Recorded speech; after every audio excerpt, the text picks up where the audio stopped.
guys! So today, as the title says, I am giving my Insurgent movie review. Now, I don't have one for Divergent, but I'll link my Divergent review down below because I'm terrible. I read the book after I had already watched the movie. So if you want to see my thoughts about the movie versus the book, you will have to watch that review. Now, this is going to be spoilery, so if you have not read Divergent, Insurgent, then you're going to want to read those books before you see this because I'm going to be comparing and contrasting.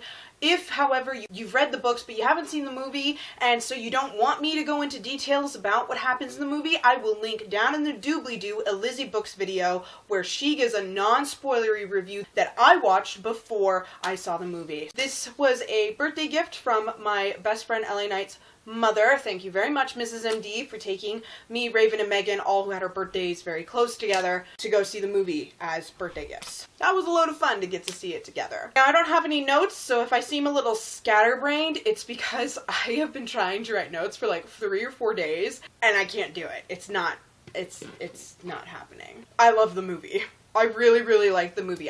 I thought it was well done, but I am someone that does not want my book put perfectly on the screen, because I've seen that. I don't know if you know, but the Lord of the Rings animated movies, which are horrific, some of the worst book to movie adaptations ever, it's the book. That's all it is. It's the book. That's it. It's the book put on screen, and it translates terribly. These are very different mediums. So when they managed to marriage the book to movie and make them very close together, such as the Rurouni Kenshin live action movie, which has a ton of changes, or the Divergent movie, or the new Lord of the Rings versions, there's a crap ton of changes. And I will never, ever, ever be the person who is gonna hate on it because it's not my book put up there perfectly, because I have seen that, and it sucks. It is horrifyingly bad, because what you like to watch is very different from what you like to read. I like to watch a lot of things, and it's very different from what I like to read, and what I like to write is nothing like what I want to read. For real. I know I have differences there. I can tell. I study both mediums very closely for fun, because that's just how my brain works. So I know there's a lot of differences. So I am perfectly okay. As a standalone movie, it is phenomenal. And honestly, as a book-to-movie adaptation, yes, there were a lot of changes, but I'm okay with it. I'm okay with it. It's not like the greatest, but Divergent wasn't the greatest. It was perhaps the most accurate, but it wasn't the greatest. So what were some of the similarities between the two that I liked? Them and Amity and Triss not getting along there very well at all, I enjoyed.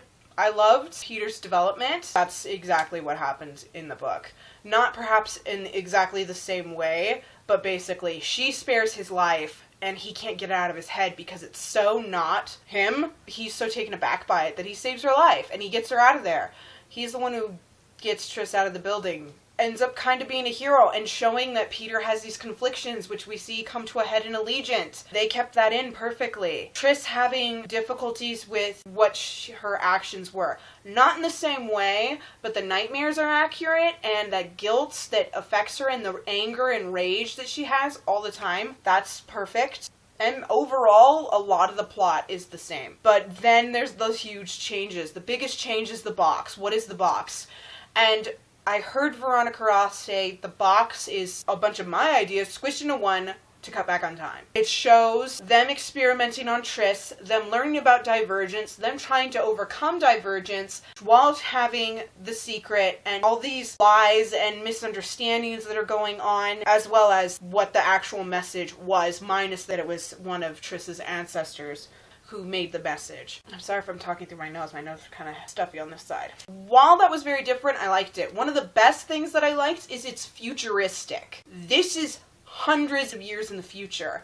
I never understood how Divergent was a sci-fi book, or Insurgent was a sci-fi book. I got more of that in Allegiant when they go beyond the wall and see who sent the message, but at the same time, I still didn't see it very sci-fi-y. And they still didn't make it very sci-fi-y in movie 1, but then it's really sci-fi-y in this, and I love that, and it excites me, and I just like that they're showing, no, these guys really are. They can create these simulations and stuff, and how it affects you, and how if you die in a simulation, you die in real life. I really liked that. We still kept in all the important scenes, minus, and this is why Raven thinks the movie is better than the book, they took out all the stupid fighting that Triss and Four did.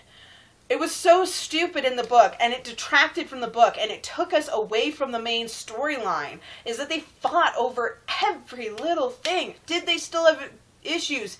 Yes. Did they still have a lot of communication issues? Yes, we saw that especially with Candor, and Triss getting mad at Four for making her save her own life by revealing the truth because she didn't want to talk about it. She doesn't like to bare herself to anyone, including him. We still had that, but it didn't detract from the story. It didn't get in the way. Now, does it still leave it open so that they could be fighting in Allegiant and have the best makeup ever, with one of the most powerful discussions about love and how it really works ever in Allegiant? Yes, that is still possible because they had communication skills here, and they have even more of a reason to have communication skills in Allegiant. So it leads that could happen, which is more of a plot device there instead of detracting from the actual plot like it does in Allegiant. So I thought that was a smart move.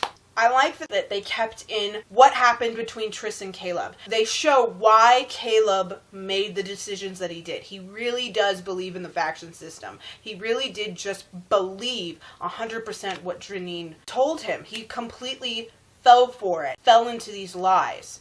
And I like that we get to see him realize his errors in this, that lead to his choices in Allegiant. Is it still tragic? Yes. Does it make him look any less of a complete a-hole? No, it doesn't. And that's what I like, is that we get to see he made the wrong decisions, get to see him awaken to that and realize what he's doing, because it's just kind of there that in Allegiant he knows what he did was wrong. He knows he betrayed his sister and his parents. He knows he's did terrible things and he wants to make up for it. I see that being built up to what happens in Allegiant because of how Insurgent did it better than the book did. Now, we don't have Triss have her difficulty with using guns. I like it being there and I like it being gone. It doesn't matter to me either way. It makes her more of an action hero versus a girl who is willing to let the guy hold the gun. I don't think that's what Veronica Roth was trying to show, but that's kind of how it came across, so I understand why they didn't put that in. But they don't make her guilt or her pain any less over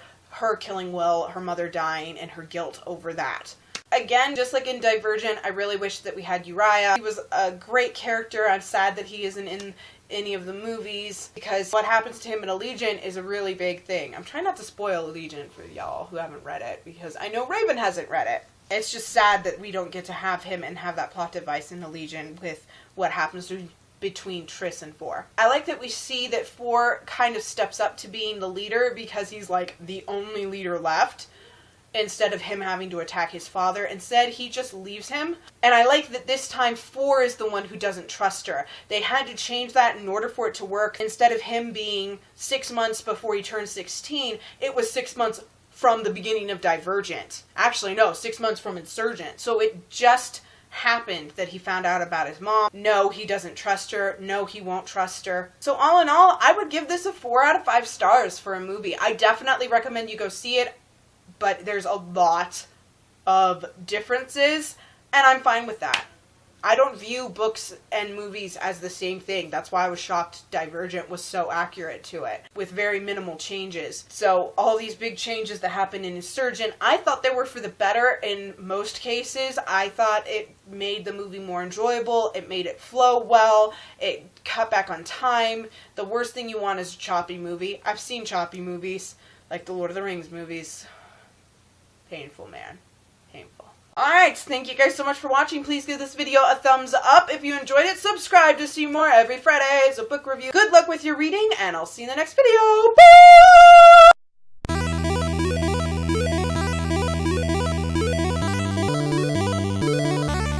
Do we still have room for the fighting in Allegiant that leads to one of the most epic makeouts ever?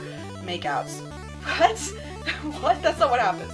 Do we still have the building for the fighting in Allegiant that leads to some of the best makeup? I can't remember what I was gonna say. I said makeouts. Some of the most powerful.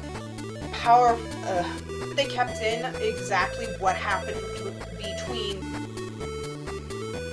I do like that we making wrong choices. There's a cat hair on my face. Our big cat is shedding, covered in burrs, and he won't let us brush him. Turkey.